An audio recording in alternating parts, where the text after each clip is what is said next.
चलो भैया आगे बढ़े। हाँ आगे बढ़ते हैं। तो अब हेडिंग आओ जल्दी से, प्रिवेंशन ऑफ प्रेगनेंसी। अभी थोड़ी देर पहले क्या बताया कि भाई लोग हम बच नहीं सकते, है ना। अब बताता हूँ बेटा कि एक चारा है जिससे हम बच सकते हैं, और वो चारा क्या है देख। तो अगर हमें प्रेगनेंसी को अवॉइड करना है, ठीक है, कोई फीमेल है वो क्या नहीं चाहती, या कोई भी एक पेरेंट है वो क्या नहीं चाहते, वो प्रेगनेंसी अवॉइड करना चाहते हैं। तो प्रेगनेंसी को अवॉइड करने के बाद हमारे पास कुछ मेथड्स हैं। पहला क्या है, बैरियर, ठीक है। दूसरा हमारे पास क्या है, सर्जिकल। सर्जिकल में दो आते हैं बेटा, ये पेपर में बहुत ज़्यादा आता है। The first one is tubectomy and the second one is vasectomy, ठीक है। तो हमारे पास दो आएंगे, पहला क्या आएगा ट्यूबेक्टोमी और दूसरा क्या आएगा वेसेक्टोमी।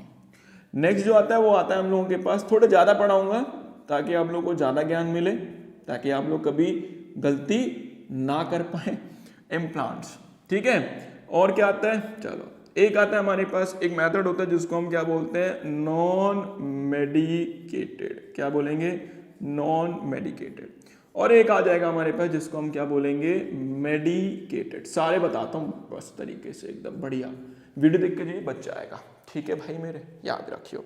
तो चल आगे बढ़ते हैं। चलो तो सबसे पहला क्या आप लोग देखिए, बैरियर। सेकंड क्या है, सर्जिकल। थर्ड क्या है, इम्प्लांट। नेक्स्ट क्या है, नॉन मेडिकेटेड। एंड आखिरी क्या है हमारा, मेडिकेटेड। बहुत बढ़िया, ठीक है। अभी क्या बताया था कि कुछ भी कर ले प्रेगनेंसी तो होनी ही होनी है, लेकिन मेरे पास है कुछ बचाव के इलाज, ठीक है। इलाज है हमारे पास, हम आपको बचा लेंगे, हम आपको खराब नहीं होने देंगे, ये हमने आपसे वादा किया है, ठीक है। बाकी यार देखो होने को तो कुछ भी हो सकता है, चलो खैर कोई बात नहीं। हमारा हेडिंग क्या है, बैरियर। देखो बैरियर में क्या आते हैं बेटा, बैरियर में तुम लोगों का फेवरेट, तुम लोगों का चाहिदा, जिसको हम क्या बोलते हैं, कॉन्डम्स, ठीक है। तो अगर आप इनको यूज करेंगे, ठीक है, ज्यादा महंगे भी नहीं आते, याद रखना। तो अगर आप इनको क्या करेंगे, यूज करेंगे, तो 90% तो सक्सेस रेट है, ठीक है, 90% सक्सेस है। बट बेटा इसमें भी फेलियर है, कितना है, 10%। सर आपने यहां भी नहीं छोड़ा, अरे तू 90 पे जाना, 10 पे क्यों जा रहा है, तू 90 पे जा मेरे भाई, 10 को छोड़ दे। वो 10 किसके लिए, जिसकी किस्मत खराब हो। और वो किस्मत खराब कब होती है, मान ले जब वो डिफेक्टिव निकल आए, ठीक है। मान ले कि उसमें क्या हुआ, एक मैन्युफैक्चरिंग एरर है, उसमें क्या हुआ, कोई होल निकल आया और स्पर्म वहां से लीक होके कहां चले गए, बॉडी में। तो छोड़ दे यार मेरे भाई, 10 छोड़ दे, तेरे लिए 90 है, ठीक है। तो तू बच सकता है यहाँ से, यूज करो। अच्छा, बैरियर में क्या किसी डॉक्टर की रिक्वायरमेंट नहीं, तो ना ना ना, तो इसमें हम क्या कर सकते हैं, किसी डॉक्टर की रिक्वायरमेंट नहीं होती, नो डॉक्टर रिक्वायरमेंट, या किसी भी चीज की रिक्वायरमेंट नहीं होती, ठीक है। ये किताबों में लिखा होता है, तो याद रखना। अच्छा चलो आगे बढ़ते हैं। अब सबसे पहले चलते हैं, किस पे चलते हैं, सबसे पहले चलते हैं हम लोग किस पे तो क्या पढ़े हैं हम, आसान सा पढ़ाते हैं। कोई पहले इसको पढ़ लेते हैं, नॉन मेडिकेटेड। देखिए भाई लोग, नॉन मेडिकेटेड क्या होता है, ये तो वो है कि भाई एक बात बताओ यार, आप सेक्सुअल कांटेक्ट थोड़ी ना अवॉइड कर सकते, बट प्रेगनेंसी को तो रोकना ही रोकना है। सेक्सुअल कांटेक्ट रोक दे तो फिर तो गड़बड़ हो जाएगी ना, प्रेगनेंसी को रोकना हमारा मेन कंसर्न है। चलो तो भाई नॉन मेडिकेटेड समझते हैं। मान लो बेटा कि एक मेरी फीमेल है, वो ये चाहते हैं कि उसको 5 साल तक, कोई कपल है वो ये चाहते हैं कि वो 5 ईयर्स तक उनको क्या ना हो, प्रेगनेंसी ना हो, ठीक है। तो वो प्रेगनेंसी को अवॉइड करने के लिए कितने ईयर्स के लिए, 5 to 7 ईयर्स, वो ये चाहते हैं कि 5 या 7 साल उनको क्या ना हो, एक बेबी या प्रोजेनी ना हो। तो वो क्या करेंगे, वो इससे बचने के लिए क्या करते हैं, कुछ डिवाइसेस का यूज करते हैं, जिनको हम बोलते हैं ना मेडिकल डिवाइसेस। क्या बोलेंगे, मेडिकल डिवाइसेस। अब उन मेडिकल डिवाइसेस के नाम क्या हैं, देखिए उन मेडिकल डिवाइसेस के नाम है कॉपर टी, दूसरा क्या है हमारा कॉपर 7, एंड थर्ड क्या है द मल्टी लोड 375, ठीक है, याद रखिएगा। अब कॉपर टी, कॉपर 7 बेटा ये जो होते हैं ना, इनको यूज करने के लिए ये एक छोटी सी सर्जरी होती है, माइन्यूट सी सर्जरी के थ्रू फीमेल की बॉडी में ये लगा दिए जाते हैं। कहाँ लगाते हैं, यूट्रस के अंदर, वूम्ब के अंदर, ठीक है। और इनको लगाने के लिए कौन चाहिए, इनको लगाने के लिए चाहिए एक्सपर्ट डॉक्टर्स, और कौन चाहिए, नर्सेस, ठीक है। तो ये क्या होता है, माइन्यूट सर्जरी के थ्रू डॉक्टर्स या फिर नर्सेस के थ्रू हमारी बॉडी में लगा दिए जाते हैं। कैसे दिखाई देते हैं, देखो मेरे भाई, ये टी शेप की होती है, इसमें क्या लगे होते हैं, ये लगे हुए हैं, क्या लगे हुए हैं, ये थ्रेड्स लगे हुए हैं, और जो धागे होते हैं ये किसके होते हैं, कॉपर के, ठीक है, किसके होते हैं, कॉपर के। बहुत से बच्चों के मन में सवाल आएगा, सर ये काम कैसे करता है, चलो वो भी बता देता हूँ मैं आप लोगों को, ये काम कैसे करता है, कहाँ लेके यहाँ लिख देते हैं। तो देखिए काम कैसे करता है, ये मान लीजिए ये हो गया फीमेल का यूट्रस, ठीक है। अभी हमारे पास जगह थोड़ी कम है तो हम ऐसे ही बनाएंगे।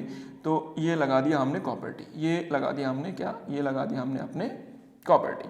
अब क्या हुआ, स्पर्म कहाँ से आते हैं मेरे भाई, स्पर्म आते हैं नीचे से। स्पर्म जब आए नीचे से तो स्पर्म क्या करते हैं, किसकी तरफ भागते हैं, ओवम की तरफ। देखो ये रैपिडली भाग रहे हैं, किसकी तरफ भाग रहे हैं, ओवम की तरफ। अब क्या होगा, ये जो कॉपर टी है ये क्या करेगा, Cu2+ आयन रिलीज करेगा, कॉपर आयन रिलीज करेगा, बॉडी में कॉन्टिन्यूसली रिलीज करता रहेगा, रुकता नहीं है 5 से 7 साल तक। अब जैसे रिलीज करेगा बेटा, जो स्पर्म बहुत तेजी से तैर के कहाँ जा रहे थे, ओवम के पास फ्लोट करके जा रहे थे, बेचारे वो दम तोड़ देंगे, वो मूव ही नहीं कर पाएंगे।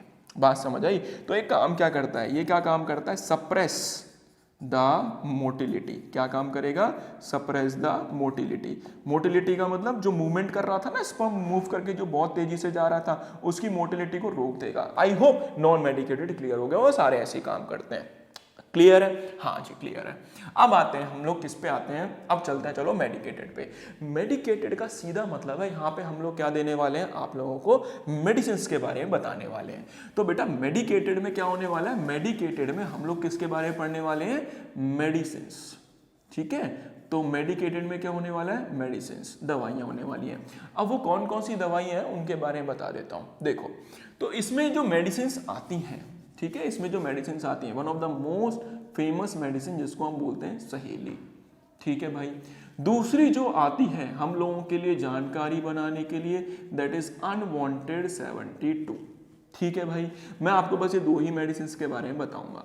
तो ये हो गया हम लोगों का कौन सा मेथड, मेडिकेटेड। सहेली क्या होती है यार, सहेली एक ऐसी मेडिसिन है जिसको रेगुलरली लेना पड़ता है। रेगुलरली लेने का मतलब क्या है, जैसे मान लो एक फीमेल है, आज उसके क्या हुए, मेंसेस या पीरियड्स फिनिश हुए, आज से वो शुरू करेगी और जब तक उसके पीरियड्स नहीं आते, 21 दिन या 22 दिन जो भी डेज हैं, उन डेज तक उसको क्या लेना पड़ेगा, इन मेडिसिन को कंज्यूम करना पड़ेगा। जैसे ही मेंसेस होंगे, ठीक है, या पीरियड्स होंगे, उस दिन पे इनको स्टॉप कर देना होगा एंड फिर से रेगुलरली इसको मेडिसिन को स्टार्ट करना होगा और इससे प्रेगनेंसी अवॉइड हो जाती है। ठीक है, तो ये हो गया हमारा मेडिकेटेड। सर अगली मेडिसिन का नाम है अनवांटेड 72, लड़कों के लिए बहुत ही बेनिफिशियल मेडिसिन, लड़के बड़े ध्यान से सुनेंगे। देखिए अनवांटेड 72 क्या होता है बेटा, 72 यहाँ पे जो लिखा हुआ है, ये 72 का मतलब है आवर्स, घंटे। ठीक है, 72 आवर्स। चलो एक सीरियस बात करते हैं। मान लीजिए कि कोई फीमेल है, उस फीमेल के साथ क्या होता है, एक रेप केस परफॉर्म हो जाता है। ठीक है, इत्तेफाक हुआ, कोई हादसा हो गया और वहां पे क्या हुआ, एक रेप केस हो जाता है। तो उस रेप केस में वो फीमेल उस प्रेगनेंसी को नहीं रख सकती। तो हम लोग क्या करते हैं, हम लोगों ने एक मेडिसिन बनाई हुई जिसका नाम है अनवांटेड 72। अब हम क्या करेंगे, जैसे ही ये मेडिसिन उस फीमेल को देंगे, ठीक है, लेकिन ध्यान रखना 72 आवर्स। 72 आवर्स का मतलब क्या हुआ बेटा, ये हमें कितने दिन के अंदर देनी पड़ेगी, 3 डेज के अंदर देनी पड़ेगी। आज जैसे मान लीजिए उसकी बॉडी में स्पर्म ट्रांसफर हुए तो मुझे तुरंत देनी चाहिए।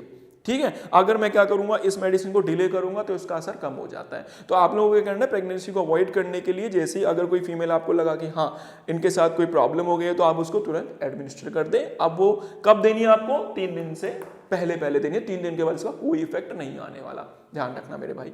ठीक है, हाँ, तो इसको हम क्या बोलते हैं, अनवांटेड 72। सर इसको लेने से होगा क्या, देखो बेटा, इसको लेने से ना फीमेल के अंदर बहुत ज्यादा हैवी ब्लीडिंग शुरू हो जाएगी। ठीक है, अब वो हैवी ब्लीडिंग क्यों होगी, मान लो यहाँ पे क्या लगा हुआ है, स्पर्म बॉडी के अंदर आ गया, अंदर क्या होता है, मैंने बताया था यूट्रस में ब्लड। तो जैसे ही आप मेडिसिन लेंगे, सारा का सारा ब्लड कहाँ शेड होने लगेगा, नीचे शेड होने लगेगा, और जो उसके अंदर स्पर्म थे वो भी कहाँ शेड हो जाएंगे, नीचे शेड हो जाएंगे। तो प्रेगनेंसी नहीं होगी। बात समझ आएगी, नहीं आई तो प्रेगनेंसी नहीं होगी बेटा। ये बहुत ही ज़्यादा मैं ये कहूँगा एक डेंजरस मेडिसिन है। हाँ, डेंजरस मेडिसिन है क्योंकि इसके लॉन्ग टर्म यूज से बहुत सारी दिक्कतें आ जाती हैं। बाद में डिस्कस करेंगे, खैर अभी उसकी बात हमें नहीं करनी। फिलहाल तो हमारे बोर्ड पे जगह ही नहीं बची है, तो आप एक काम कीजिए, ये सब लिख लीजिए, फिर मैं इसको मिटा देता हूँ। लिखिए फटाफट। लिख लिया आप सभी ने, हाँ जी लिख लिया भैया। चलो आगे बढ़े। अब देखो बेटा, इस मेडिसिन को लेने से होगा क्या, जैसे ये फीमेल मेडिसिन लेगी तो उसको क्या शुरू हो जाएंगे, मेंस्ट्रुअल क्रैम्प। ठीक है, मेंस्ट्रुअल क्रैम्प। मेंस्ट्रुअल क्रैम्प का मतलब पीरियड्स के टाइम पे जो पेन होता है ना, मरोड़ टाइप की, वो शुरू हो जाएगी। दूसरा बेटा, इस मेडिसिन से क्या होगा, हैवी ब्लीडिंग होगी, बहुत ज़्यादा ब्लीडिंग भी होगी। ठीक है। थर्ड क्या हो सकता है भैया लोग, उसको ना वॉमिटिंग हो सकती है, उस फीमेल को वॉमिटिंग। फोर्थ क्या हो सकता है, डायरिया। ये सारी प्रॉब्लम्स इस मेडिसिन के साथ एसोसिएटेड है। ठीक है, तो ध्यान रखना बेटा। और एक बात और समझिए यार, एक बात और समझिए, बच्चों के मन में एक मिथ आती है। जैसे मान लीजिए, मैं एक चीज़ बताता हूँ, जैसे मान लीजिए कि कोई फीमेल है, आज उसको जो मेंसेस हुए, ठीक है, जस्ट आज उसके मेंसेस खत्म हुए हैं, बड़े ध्यान सुनना, आज उसके मेंसेस खत्म हुए हैं, और क्या हुआ, उसको 2 दिन बाद किसी कारण ये मेडिसिन अनवांटेड 72 कंज्यूम करनी पड़ गई, तो बेटा फिर से उस फीमेल के अंदर क्या शुरू हो जाएंगे, मेंस्ट्रुअल साइकिल शुरू हो जाएंगे। ध्यान रखना मेरी इस बात का, ठीक है, दोबारा शुरू हो जाएंगे। और वो कितने दिन तक चलेंगे, वही 3 से 5 7 दिन तक, वो लंबे भी जा सकते हैं। कभी कभी किसी फीमेल में ये भी देखा गया हैवी ब्लीडिंग होती है या हैवी ब्लड लॉस होता है, तो उसको फिर डॉक्टर को दिखाना पड़ता है कि सर ज़्यादा ब्लड लॉस हो गया है, तो ये बात मेरी ध्यान रखिएगा। ठीक है, ये कुछ हमारे क्या होते हैं इस मेडिसिन के साइड इफेक्ट्स है, साइड इफेक्ट्स। ठीक है, अब क्या हुआ, इम्प्लांट। इम्प्लांट क्या होता है, तो बेटा आप लोगों ने सबने माचिस देखी होगी, है ना, माचिस, माचिस की तीलियां देखी है, कैसी होती है तीलियां, हाँ, तो सेम इसी टाइप के कुछ इम्प्लांट्स नाम की कुछ चीजें होती हैं, उनको क्या करते हैं, ये भी क्या करते हैं, ये भी 5 से 7 साल के लिए क्या कर सकते हैं, प्रेगनेंसी को अवॉइड करा सकते हैं या कराते भी हैं। अब क्या हुआ, डॉक्टर क्या करेगा, एक छोटी सी माइन्यूट सर्जरी के थ्रू इनको इम्प्लांट्स को कहाँ लगा देगा, आपके हाथों में लगा देगा, फीमेल्स के हाथों में लगा देगा। अब फीमेल क्या हुई, जैसे इम्प्लांट्स को लगाया तो फीमेल क्या करेगी बेटा, 5 से 7 साल के लिए क्या हो जाएगी, हाँ, प्रेगनेंसी अवॉइड कर देगी। ठीक है, या प्रेगनेंसी अवॉइड हो जाएगी। कितने डेज के लिए, 5 to 7 ईयर्स के लिए। इसको भी लगाने के लिए क्या चाहिए बेटा, हम लोगों को एक्सपर्ट डॉक्टर चाहिए या फिर नर्स चाहिए। ठीक है, तो ये ऐसे ही नहीं लग जाता, ये एक सर्जरी के थ्रू, छोटी सर्जरी होती है उसके थ्रू लगाया जाता है, और इससे कंप्लीटली क्या हो जाता है, कंप्लीटली हमारी जो प्रेगनेंसी है वो अवॉइड हो जाती है। ठीक है, हाँ, इतना ध्यान रखेगा। अब जो हमारा लास्ट बचा है, जो हमारा पेपर में आता है, वो है हम लोग का, that is tubectomy and vasectomy. चलिए आप एक काम करिए, ये लिखिए, फिर मैं आगे बढ़ता हूँ। चलो लिखो।